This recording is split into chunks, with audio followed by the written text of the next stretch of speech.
It's Vidania. Yeah. Do you know Vidania? What's Vidania? Vidania? That was a little joke I made up there. Did you get it? Good to see you, Vidania. Hi. Do you know Sachidarsa, Vidania? Yeah, Have you met? Yeah, we've met, yes. yeah. Welcome to Sheffield. Thank you very much. I'll be looking at, that's you there, you're there. Right? Am I looking at you now? Yeah. Yeah. It's tempting to look at the wall, but then you get the side of your face. I'm looking at you there. Really, Vidania's just half a mile down the road that way. Okay.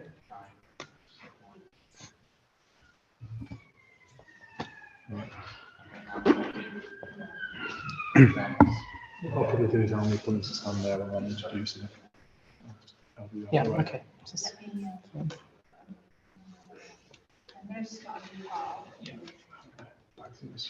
Can I sit on that chair in the meantime? Yeah.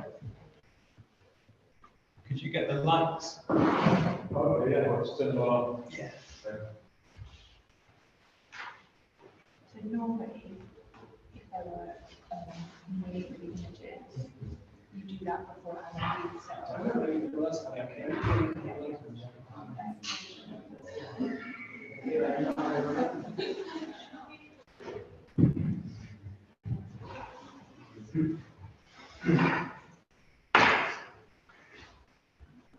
And then press full screen.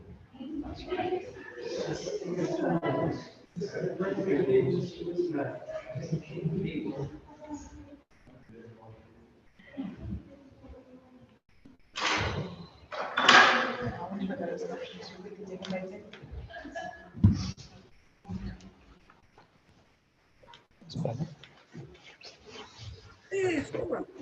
Laura?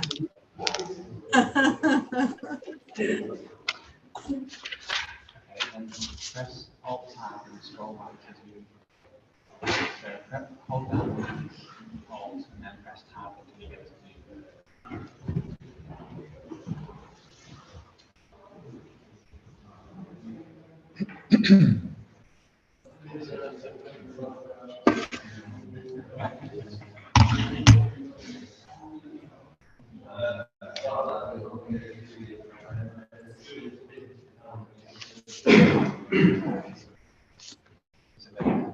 that means it when also shares screen.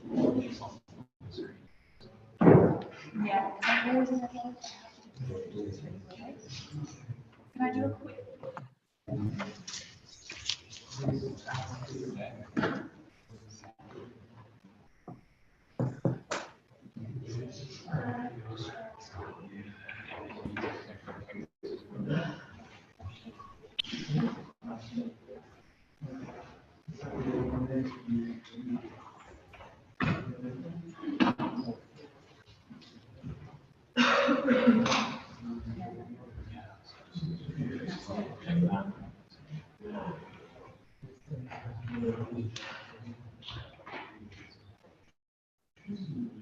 Stop share.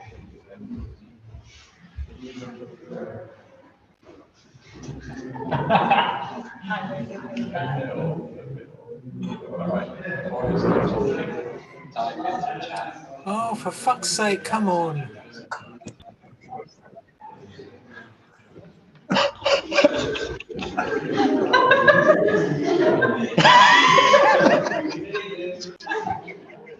That was a welcome to that.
Okay, so a really warm welcome to Sangha Night this evening, and a particularly warm welcome if you're new to Sangha Night, because there's quite a few people who've joined in the last few weeks, so really warm welcome to you. Really warm welcome if you're returning to Sangha Night after COVID in the last few years. Really warm welcome to you guys as well. And in a few moments, I'll be welcoming our guest speaker this evening, Satchidar, so I'll do that in a few moments. But first of all, I just want to make 2 announcements about forthcoming events at the Buddhist Centre. So first of all, this weekend, we're celebrating Buddha Day Festival on Sunday at the Buddhist Centre, which is a really significant and important event. Well, throughout the Buddhist world, actually all over the Buddhist world, Wesak, the Buddha's enlightenment, is being celebrated by Buddhists all over the world. And this Sunday, we'll be celebrating that as our community, our Sangha. We'll be contemplating the huge significance of the Buddha's awakening, the Buddha's enlightenment, and what that means for us, the implications for us, the example that the Buddha has set for us, and celebrating that and marking that. So there'll be events throughout the day. There'll be events for families and children and all ages during the morning, and that will culminate in a shared meal, a shared feast at 1 o'clock. And I've just been asked to remind you to bring food for the feast as well. That's important. We want it to be abundant and celebratory, so just bring lots of food. Let's make it a big celebratory meal, 1 till 2. Then at 2 o'clock there'll be a choice of activities. There'll be study or a meditation on the Buddha happening at the same time. You can choose. And then at 3:30, the main part of the day is a ritual, a big puja, a big celebratory ritual to celebrate Buddha Day. And if you can only make one thing on the day, come to that. That's the main event, is the 3:30 puja. And we're going to have our very own choir involved in that as well, which I'm really looking forward to. So that's Buddha Day this Sunday. Then in 2 weeks' time, 2 weeks today, are Mitra ceremonies, which is really a great event at the Buddhist Centre. And we've got 7 people who I think are all here this evening. They're going to become Mitras at Sangha Night that evening. So I'll see if I can remember everybody's names, and apologies if I miss anybody out. But we've got Shankar, Henry, G, Dan, Elle, Susie, Hilary. We're all here, I think, this evening, all going to become Mitras. So come along on that evening. It's just one of the best things that happens at Sangha Night. We just, to celebrate those people making that commitment. Okay, so there are 2 forthcoming events. And now I want to introduce my friend and our guest speaker, Satchidar, who's going to be giving a talk at Sangha Night this evening. Satchidar is the author of the book, this very excellent book that's just been published, At the Sound of One Hand. And I'll say a bit about him and a bit about the book as well. And we'll have copies of the book that you can buy this evening, and he's willing to sign them as well. Yeah, so maybe I'll just read out the blurb from the book first, by way of introduction to the book in Satchidasa. It says, for Satchidasa, the Buddhist path has been fulfilling and often joyous, but also full of doubts and obstacles. What does it mean to be a Buddhist in the West in the 21st century? And is being born with one hand a curse or a blessing? So this is Satchidasa's memoir, growing up as himself. And the first few chapters I found really moving and poignant. I loved reading the book. And then at times really, really laugh out loud funny as well, and witty, and really, really relatable. I describe it as like a comparison to the Triratna story, where we've got like a formal account of Triratna and it's grown up. And this is a kind of personal, very, very relatable, accessible account of what is it like to be a Buddhist. And at times hilarious account of what's it like to be a Buddhist. And so yeah, it's a book that I didn't want to finish because I didn't want to get to the end of it because I was enjoying it so much. And and a more, because I really like Satchidasa, but a more really objective review was from Dave Homer, who's come tonight specifically, just finished the book today and said it was excellent, so he wanted to come to Sangha night. So that was someone who's not already as fond of Satchidasa as I am.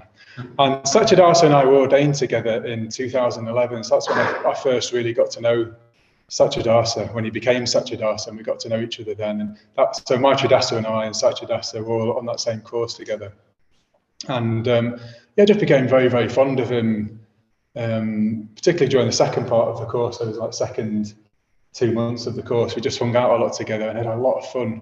He's just a really fun, playful guy, very super intelligent, super sharp mind, but very, very witty and funny and playful as well. And he communicates the Dharma in that way. His book is written in that way. And you'll get a flavour of that this evening with his talk. So he's super intelligent. He's a lawyer. And he has a business writing will. Satchidasa has written my will, he's written Satchijyoti's will, I believe, other people in the Sangha as well. So if you want a will written, he's your man, get in touch with him. There's all kinds of things like probate, that kind of stuff. He's also the Buddhist tutor at Eton, which is amazing. So there's maybe our future Prime Minister might be a Buddhist, our future leader. So Satchidasa is the Buddhist tutor at Eton. He teaches at the London Buddhist Centre, and this evening they're going to be giving our Sangha night talk.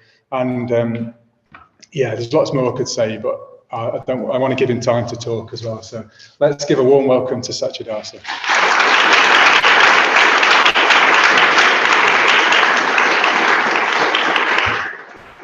Thank you very much, Bodhinaga. People often say that about, he's a Buddhist tutor at Eton. It'd be great if there was a Buddhist Prime Minister. If anything's going to bring down the esteem of Buddhism in this country, it'd be if one of them becomes Prime Minister. So here we go.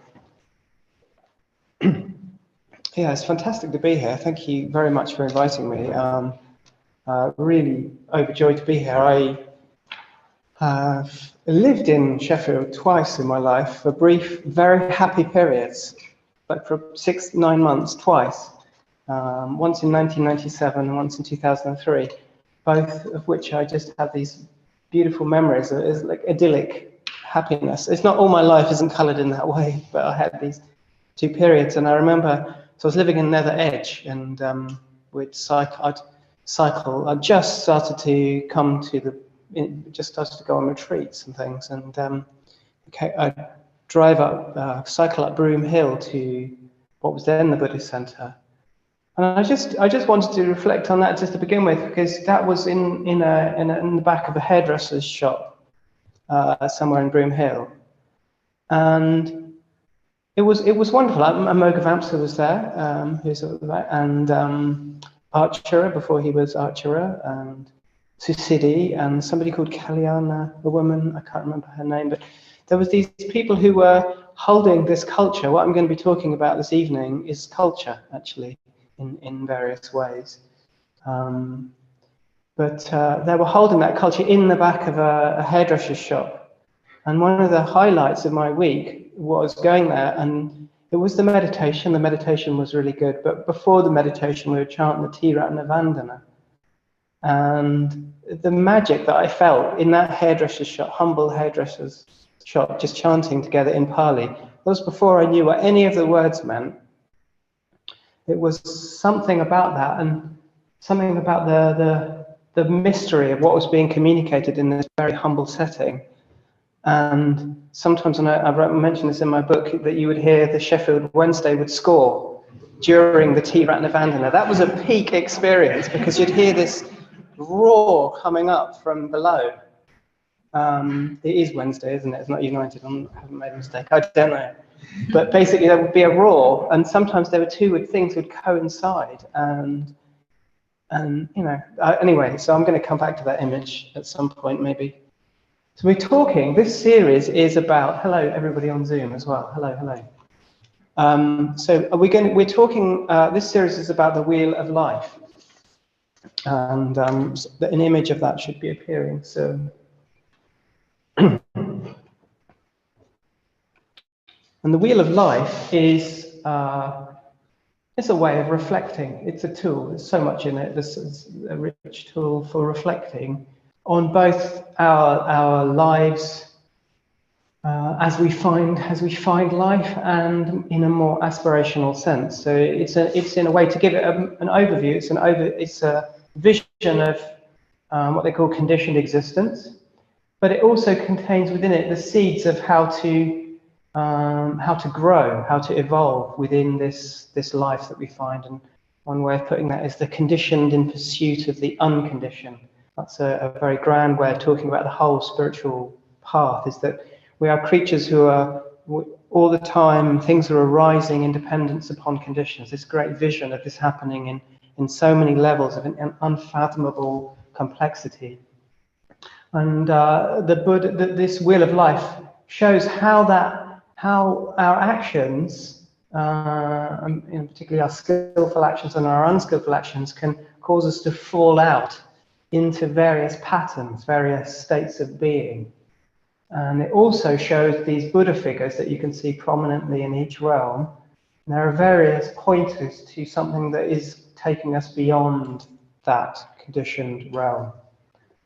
So you've already had a couple of talks in the last 2 sessions. We're going to talk about the animal realm this evening. I was joking that I've just been to a safari park. So I've got a 4-year-old son. I've been to 2 safari parks in the last month doing some research for this talk. So I can tell you quite a lot about howler monkeys and the black eastern rhinoceros, but that's not in the talk, so don't worry. You've looked at the hell realm and the hungry ghost realm, and this evening it's the animal realm, and these are collectively known as the 3 lower realms. And one way of talking about the hell realm is that it's just sort of in a brief recapitulation, really, is that it's an objectification of a world which is, or a mind, that is dominated by hatred or paranoia. It's that state of mind which has become stuck, if you like, in a world where one feels constantly under threat and where people are seen as a threat.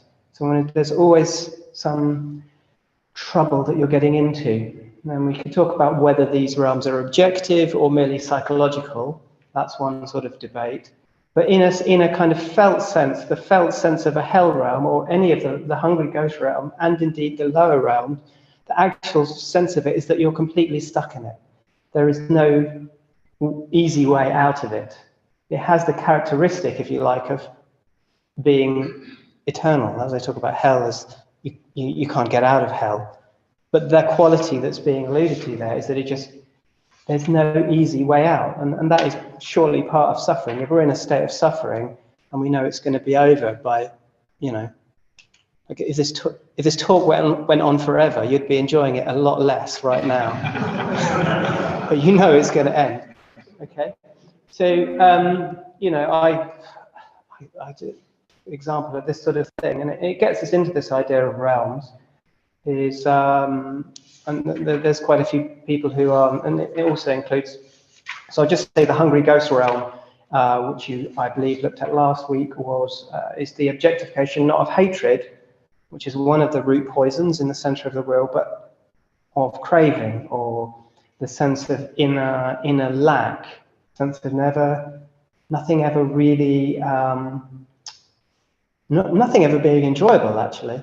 That there being a constant need to look outside yourself to pull something in, but it never really works. That's the hell of that realm is the hell of unsatisfied craving. You just cannot get satisfaction in that realm.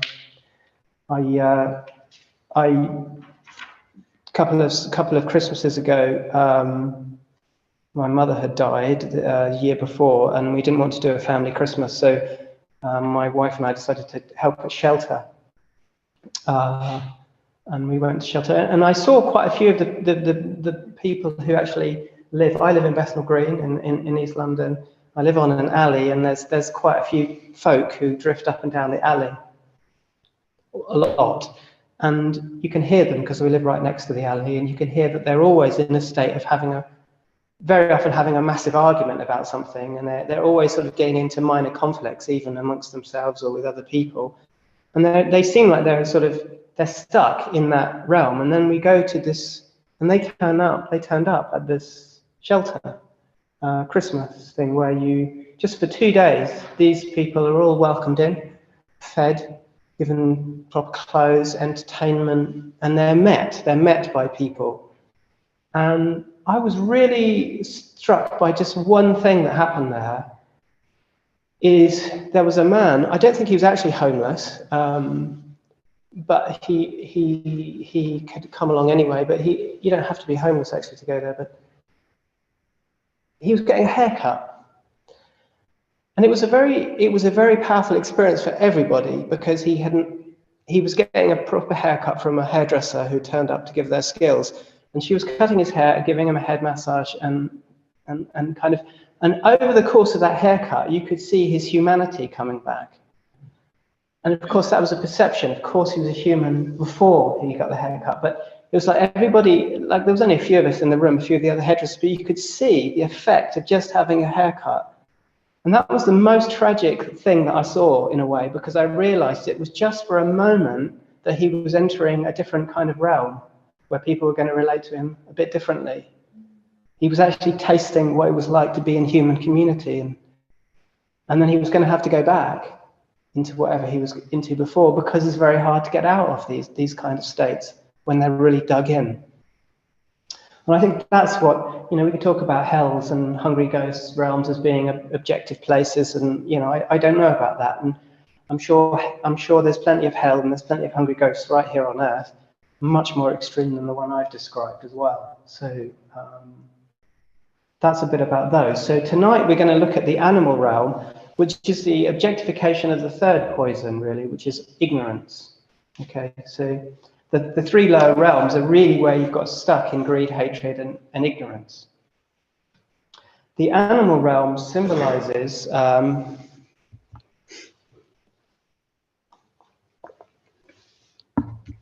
a way, the animal realm is a bit more obviously a realm because it's the realm of animals.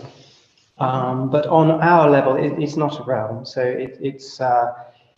it's where it's a kind of a willful, or it's a lack of any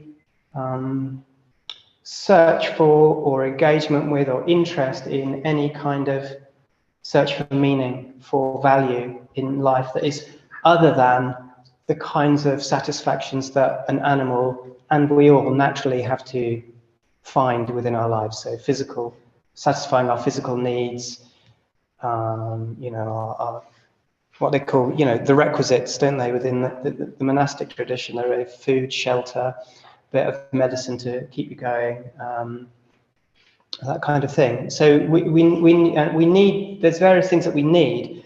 The animal realm symbolizes where there isn't any other higher aspect to one's searching than that. It's just to do with, physical needs, you could say. There's Gampopa. He talks about laziness. Gampopa is a sort of Tibetan of many centuries ago. Famously spoke about laziness as being where you are a very, very busy person. You're engaging. I've said this. I was trained as a lawyer, and I worked in a very busy city practice, and occasionally I would sort of wheel out Gampopa, saying, this is all laziness masquerading as some kind of virtuous activity here, because all of this whole structure it's about business, isn't it? In that case, about money and things like that, but it doesn't have any higher pointing. It's a whole elaborate culture, the law office that I was in, that didn't have any higher pointing. People feel very, I don't really mean to knock them actually, but we're all like this, aren't we? We can be very, very busy, but that doesn't mean that we're not lazy in this scheme. But Tsongkhapa, I read, went further than that and said that what laziness is where you really take delight in not having any spiritual aims, where you really just relish being involved in all the things that we do. I mean, I think you could say that you could be in the animal realm and come to the Buddhist center. This isn't something that is just about what other people do. None of these realms are really reflective if they're merely just ways of describing states of mind that other people get into, or states of being. In the human realm, we're able to partake of all of these different realms. But the characteristic of the human realm is that it isn't one of the other realms, but it contains aspects of, so we can relate to beings being stuck in states of suffering. And we can relate to unsatisfied craving. We can certainly relate to that in terms of how society is all the time modeling for us the ideal of having big experiences delivered through material goods that don't really deliver that. But so the animal realm, it could be, you come to the Buddhist center, and it's not necessarily that we here are not a lot of the time not pursuing our basic needs. There's nothing actually wrong with pursuing your basic needs. It's just that there is nothing else that's entered in. Of course, you're going to find that hard to maintain if you keep coming to the Buddhist center. That attitude will be challenged. So I want to talk about three things, and then I gather we're going to go into groups. I was at a talk only a couple of, maybe even a week ago, by Ian McGilchrist at the London Buddhist Centre, who's written a fantastic book called The Master and His Emissary, and recently released a much more massive book, which I haven't read yet, called The Matter with Things. And he said something interesting at the end, and he's a very studied man, he's a professor. He's annotated his books. I mean, they're very, very big, but they're very, very well studied. And he said that there's three things that really, really could help our world and help us.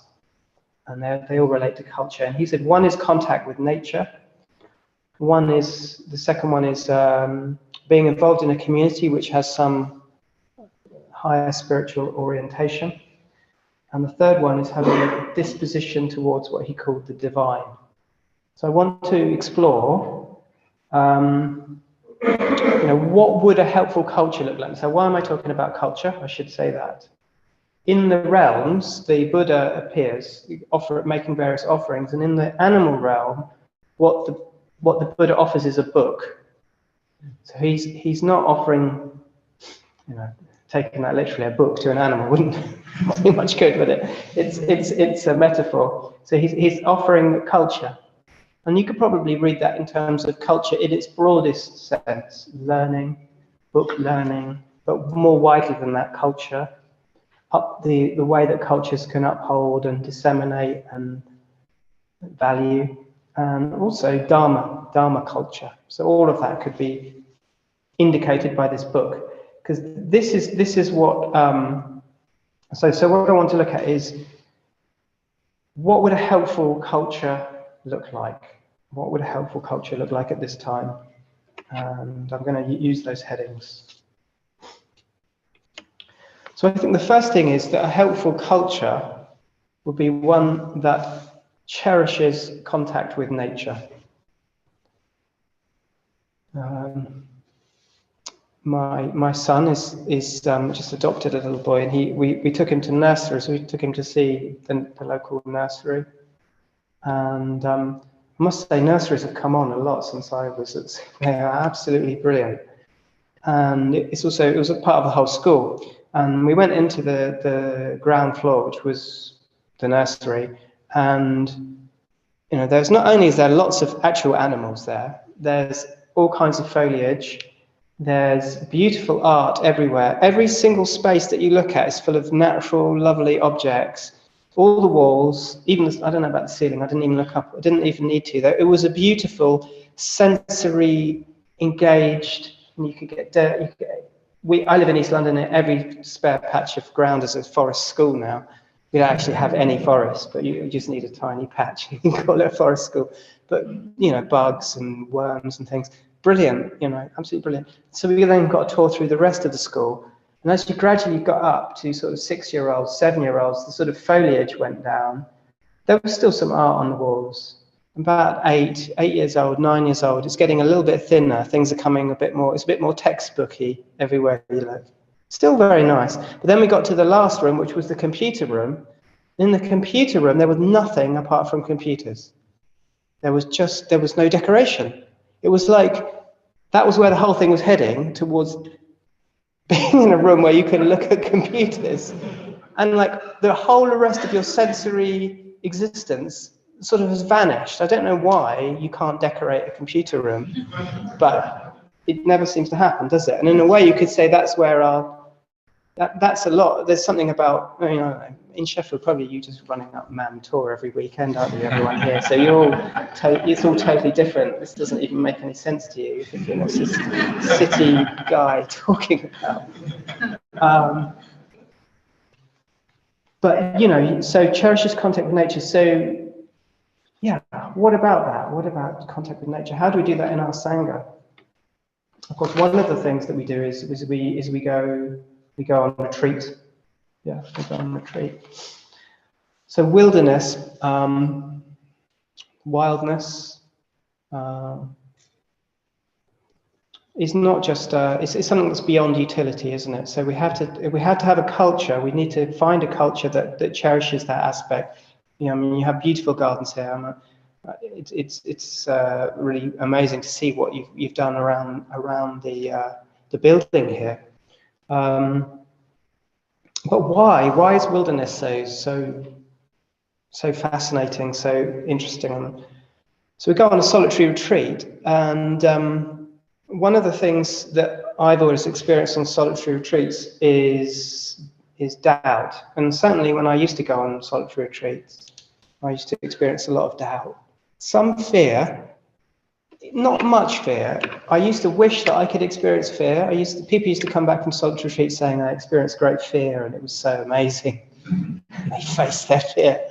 I didn't. I just found my own bored little mind wittering on about various things, along with an experience of what the hell am I doing in this ridiculous hut when I could be on a proper holiday? That was a real thing. And I was there for 2 weeks and I got to put up with this character going on for 2 weeks. But when we go on retreats and we have a bit more contact with nature, particularly on a solitary retreat, nature it's got nothing to do with our conventional life. It's got nothing to do with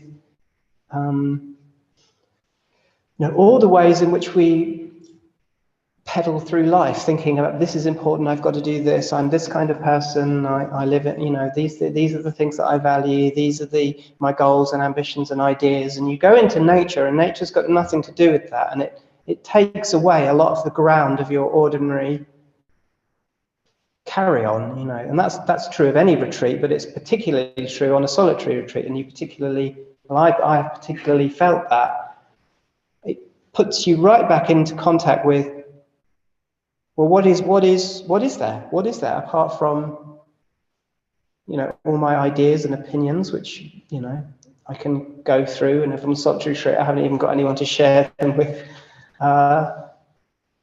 All those conventions that we live by, they drop away. Sorry, I shouldn't touch this. So I would experience doubt, and as a culture, what I would see us as doing in a Buddhist community is we are trying to allow people who live in city lives, to some consistent contact with a real place like a retreat centre that is in the countryside, not necessarily in the wilderness.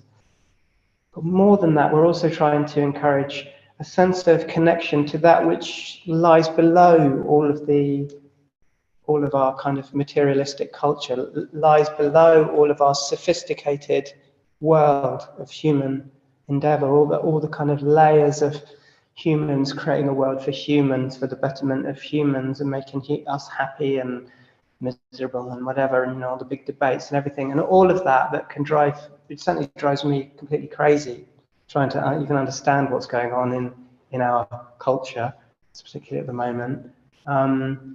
You go to nature, and it challenges all of that. It doesn't have anything to do with any of that. It's beyond, and you start to realize this sort of this society that we're in is, in a way, what is it? What is the society that we're in? Is it trying to lift off from nature and have nothing to do with nature and disconnect us further from having to be, made ill by nature or inconvenienced by nature, or nature becomes a big threat, which obviously it is a threat. But it can become, we can lose a sense that the primary reference in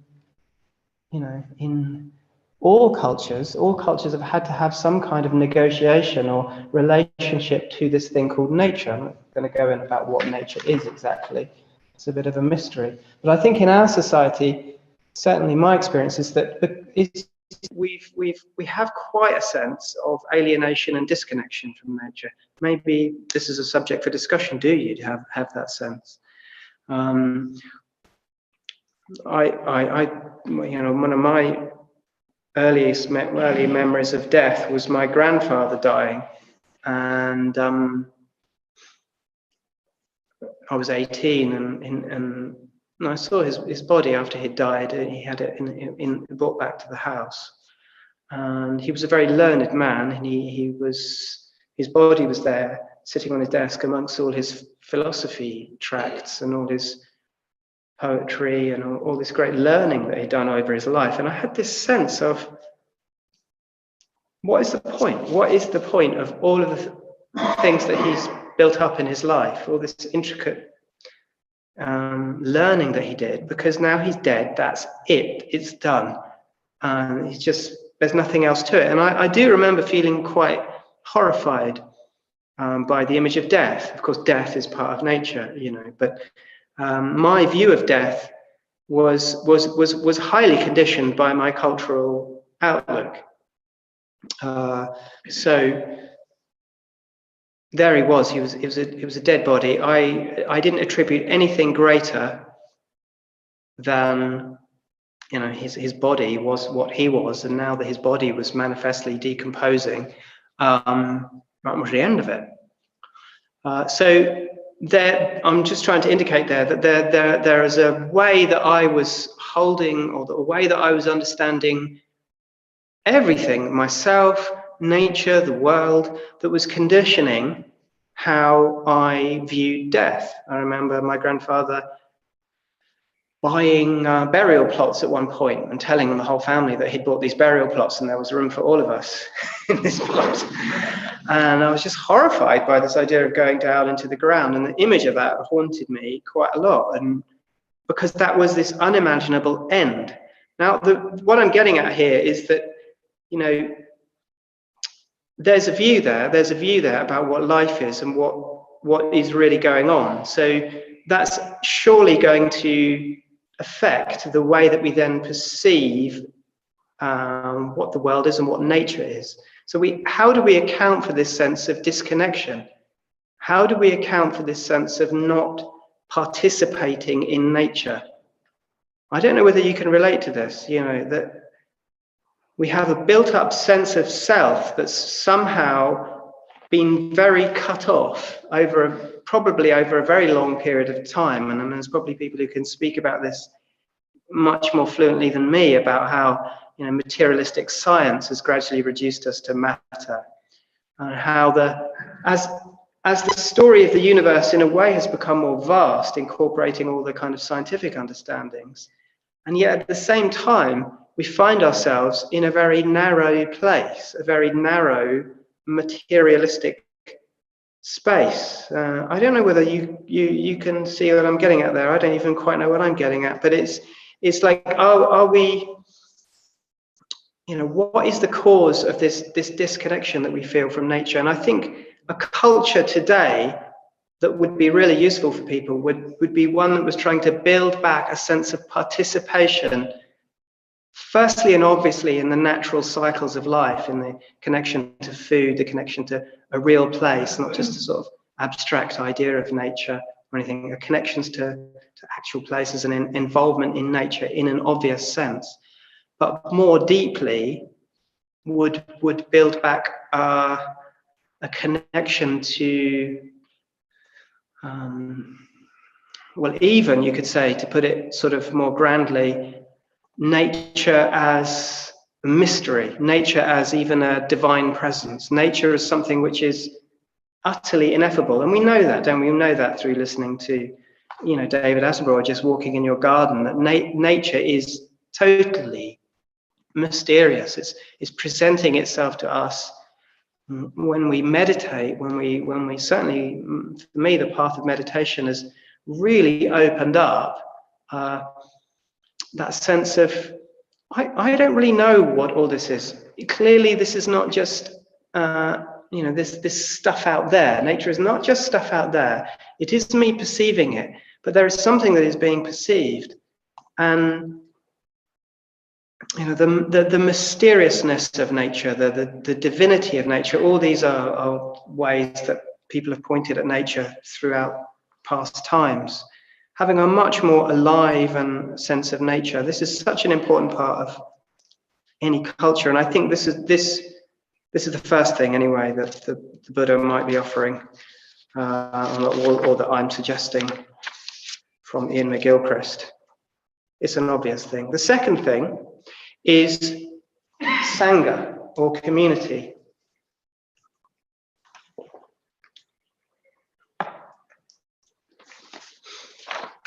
So these are offerings to help us cherish and value spiritual aspirations, because the opposite of that is to be living merely for the quite understandable fulfillment of our basic needs for food, shelter, sex, and all the kind of sophisticated ways we can try to fulfill those needs.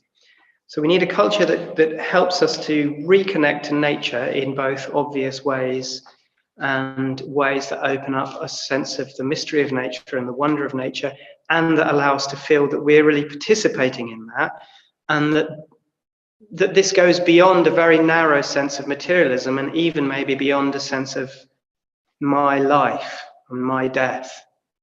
Okay, but then culture. We need a culture that cherishes communities that uphold spiritual values. When I first came to I first visited the London Buddhist Centre, and then I went on a 10-day retreat in 1997, and that's often how people get much more deeply involved in communities. And it was at a school in Oxfordshire that we'd hired. And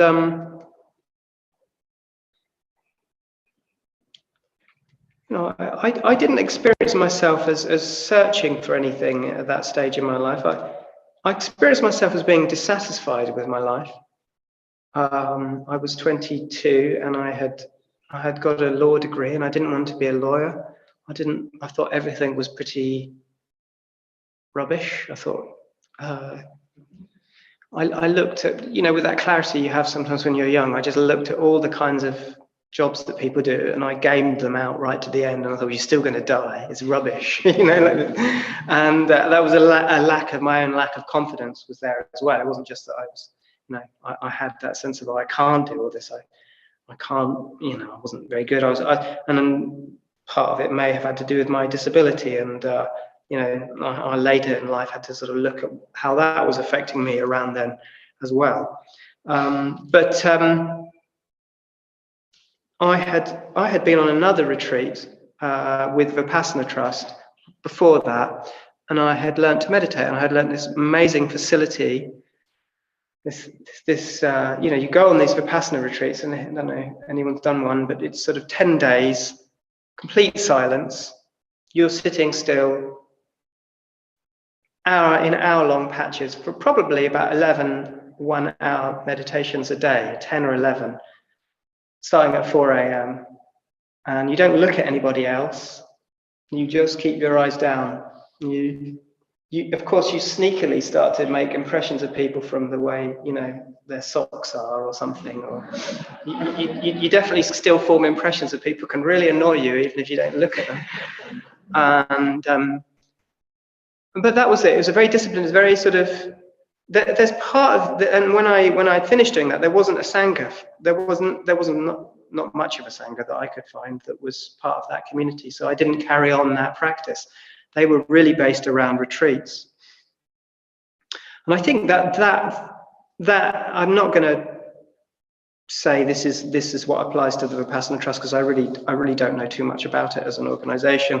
But there can be a tendency, I think, within us that just wants this spiritual matter to be an individual thing, so that it's to do with my understanding and my development, and I will fire up on the Dharma, and I'll keep going, and I'll eventually have a kind of a breakthrough.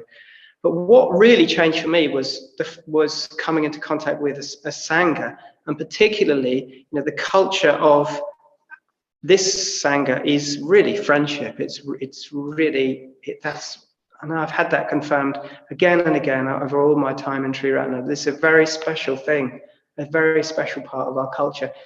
Of course, it's there in other cultures, and we don't need to sort of go on about it and too much and make the difference too strong.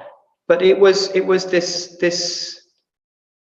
I think it was this kind of spiritual loneliness that was appeased when I came into a sangha. And I never thought of myself as lonely, because that's a very, very unfashionable thing to think of yourself as. But there was something there that I had never known existed before that point. I'd read a lot of philosophy. I'd even been on a retreat. I'd read books on Zen Buddhism. I thought I knew quite a lot about all of that kind of stuff. But it was just going to this humble makeshift shrine in a girls' dormitory. The girls weren't there. In Oxfordshire. I think it was in their theatre, actually. That there was a vision of people living, because you started to hear about how some of these people live together, and a lot of people seem to be very good friends with each other and have known each other for a long time, and they had all the kind of ways of relating to each other, all related to a sense of the meaning of why things were done. It didn't allow superficiality. The culture seemed to point to depth everywhere, not just the teachings, yes, the meditation practices, the pujas, but not just that, even the way that meals were shared, like you've been doing this evening. Everything about the way that you are as a culture here at the Sheffield Buddhist Centre. It's kind of stopping and saying, what is this really about? And it's kind of been, it's not perfect. We don't have a perfect culture. That's a red herring. You can't have a perfect culture. But I think the key with culture, in my experience, is that we have to both love it and kind of see beyond it. Love it and see through it. Why are we doing things like this?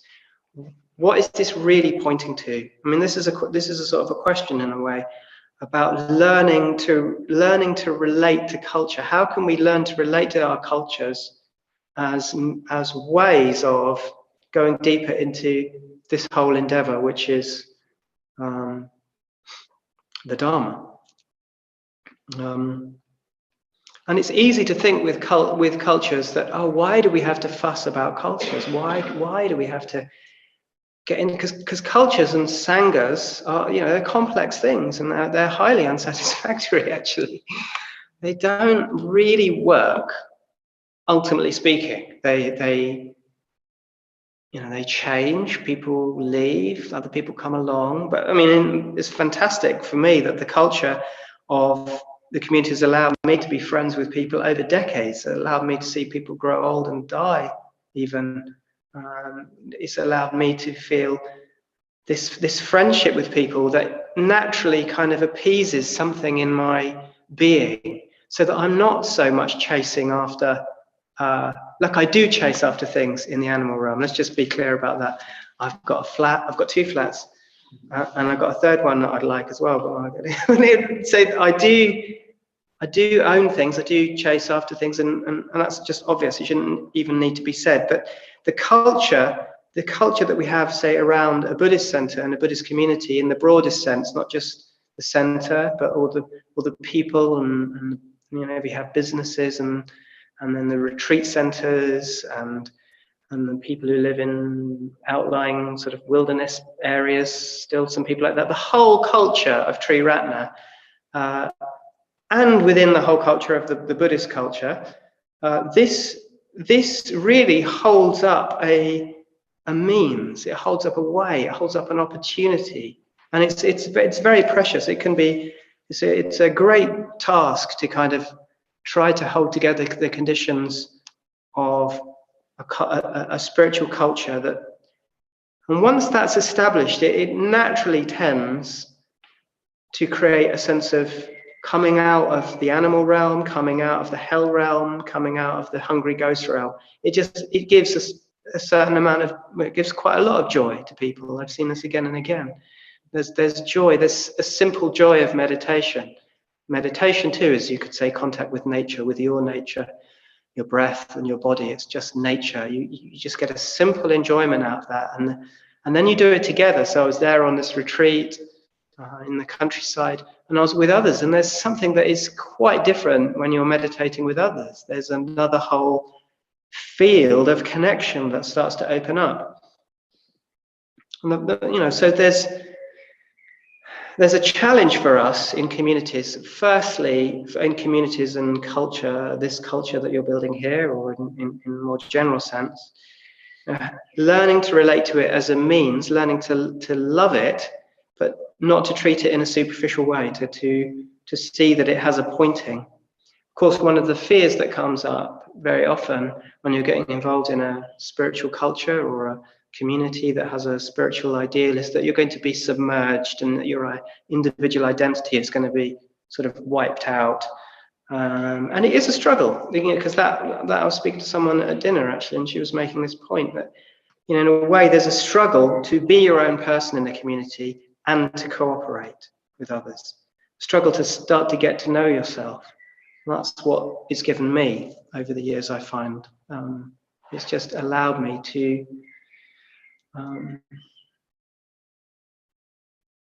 I'll come on to that. So I think that the real this culture that we have here, what we would call sangha. Sangha is the jewel that's represented here. It's a jewel that is born in a way out of our collective endeavor together. It's a quicksilver thing, sangha. It's not the building, it's not the walls, it's not any one person. It's this beautiful jewel, you could say. It's this spirit of communication and friendship which is there, and that has this deeper pointing. So a culture that cherishes nature, and a culture that cherishes communities that uphold spiritual values. These are massive contributions to the world. Of course, Triratna is not the only one making these kinds of contributions, but that's an endeavor that we've been doing for decades now. And the third thing that was in this talk was saying that we need a culture which has a disposition towards the divine. I remember, how am I doing for time? I didn't clock the beginning of this. It's quite late. Okay, it's quite late. Okay, we need a disposition towards the divine. I'll say this really quickly. Well, probably not. It's difficult to say things quickly. Just enjoy it. Whew. Okay. I had friends, when I was first getting involved, I used to have these friends visit the community, non-Buddhist friends, and I used to cringe with embarrassment. I lived in a men's community above the London Buddhist Centre, and I would say, "Hi, how you doing? Come in." And I would march them past a series of Buddhas in the hallway and in where we ate and everywhere, and all this religious paraphernalia that I was very ill at ease with when I first got involved in Buddhism. And I would do pujas, and my toes would sort of curl while I was doing pujas. I think, oh God, this is so awful. Why? What? And yet, at the same time as me feeling this, there I was doing this puja. There I was evoking this incredible ideal, the Bodhisattva ideal, which is what the pujas evoke.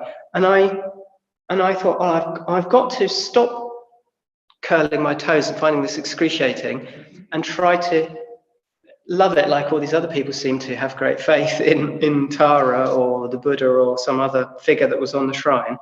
And they'd be some of them would be making florid offerings and things like this. And I didn't feel like me. So I had to sit for many years in a way, neither betwixt or between those two sorts of responses. That on the one hand, I always felt different after a puja. I did feel like it had touched something in me. It had touched something in me that meditation didn't touch in me. It touched even in a very humdrum sort of puja. And here we're talking about this magic thing, which is the arising of a kind of faith. And I'm going to call that the disposition towards the divine that we call Shraddha here. The whole of the wheel is this movement. So we all experience dukkha. There is dukkha in this conditioned existence. There is suffering, there is dissatisfaction. It never settles down. It doesn't provide lasting fulfillment. Even if you behave in a very skillful and wonderfully beneficent way, you can still end up in a right terrible condition in conditioned existence, because not everything is to do with your actions. There's a whole universe of things going on, and it's dangerous in a way.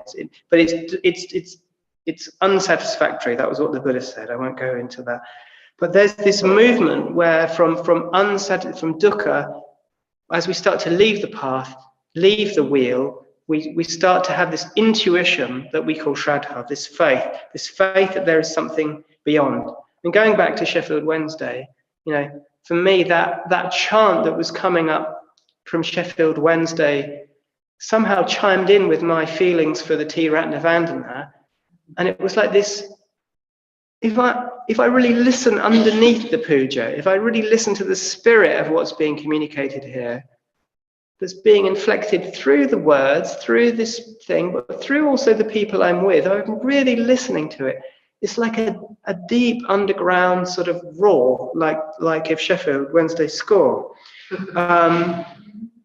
There's something there, and that Shraddha is what's really at the heart of a spiritual community, this spiritual community, that sense of faith, sense of something that will take us beyond nihilism, something that will take us beyond the sort of pessimism of the materialistic, narrow, backed off, just looking at the world, analyzing it, trying to sort it out, even with politics or science or whatever it is.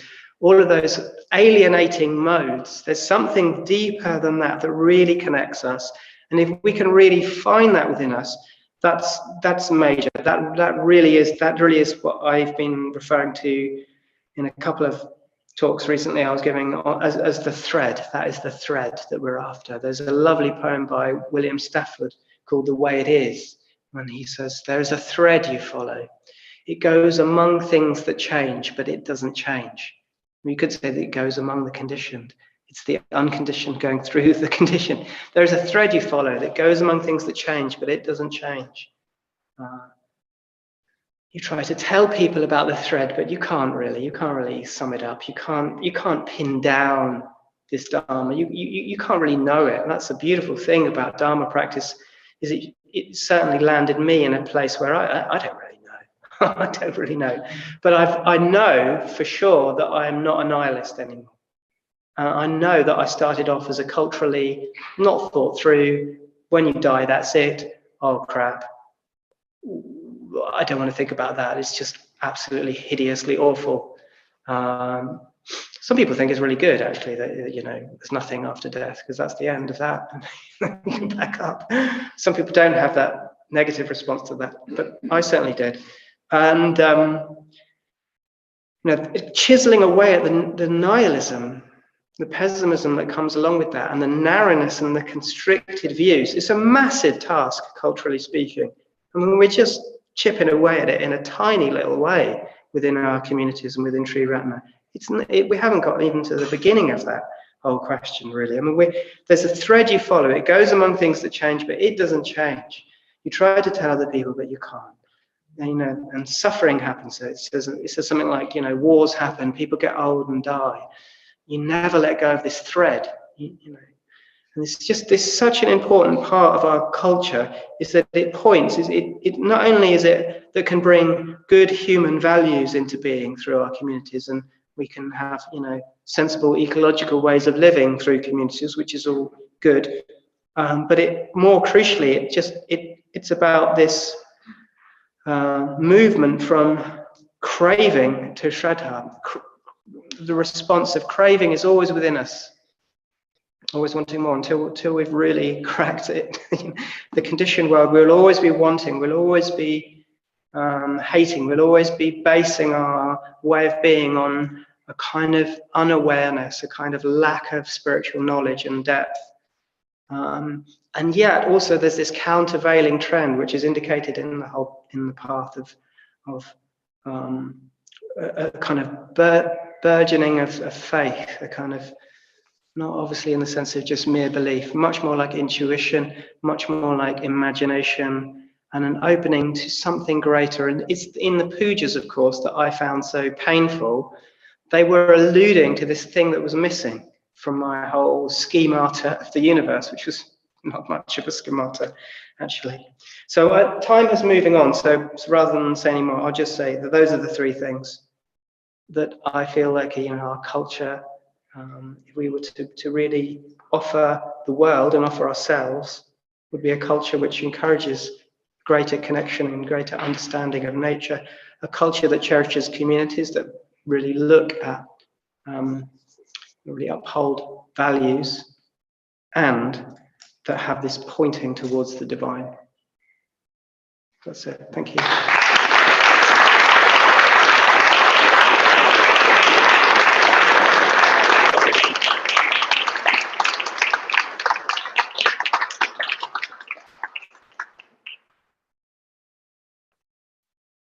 So yeah, thank you very much to Satyadasa for a wonderful talk. Thank you.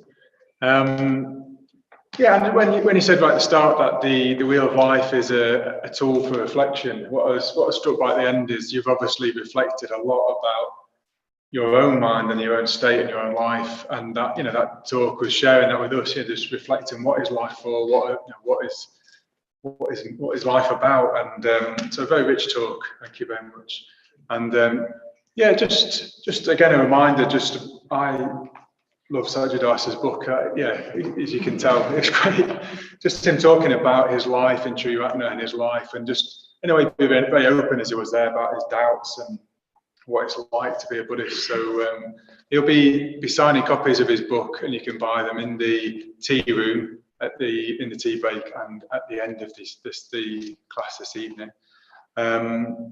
Now we're going to go into groups. We'll go in the usual way. If you're new to Sangha night, we'll go in a group with Maitri into the green room, which is downstairs at the front. There'll be a women's group in the bookshop, a men's group in the red shrine room, and anybody else who wants to be in mixed groups, stay up here, and we'll sort those groups out. Maybe just in the group, reflect, well, what's it like to be in an animal state as a human? Do you feel, do you notice a pull towards a life without meaning?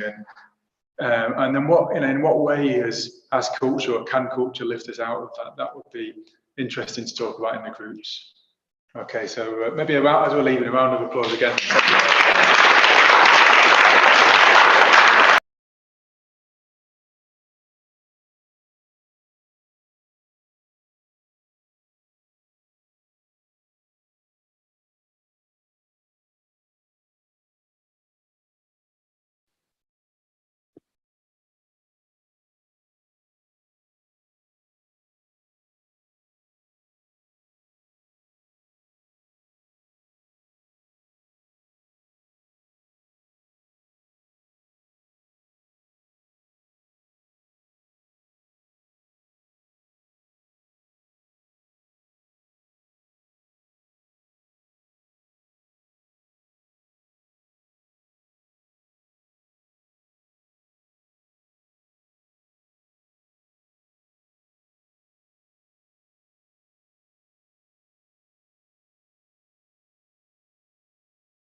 Oh, Hello.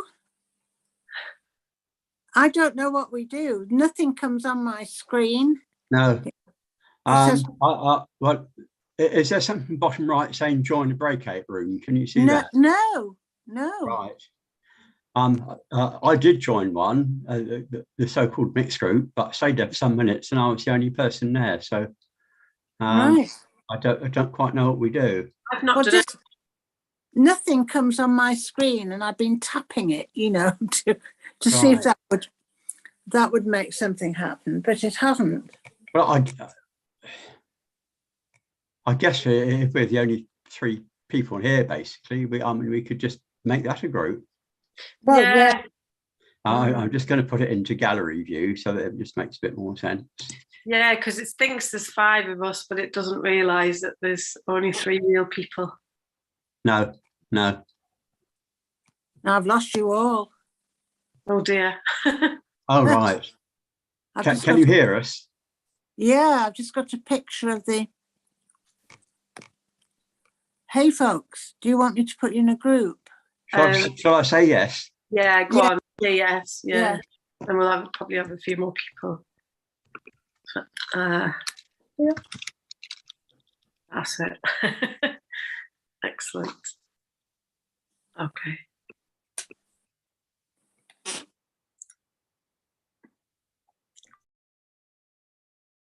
No, not joining the men's group.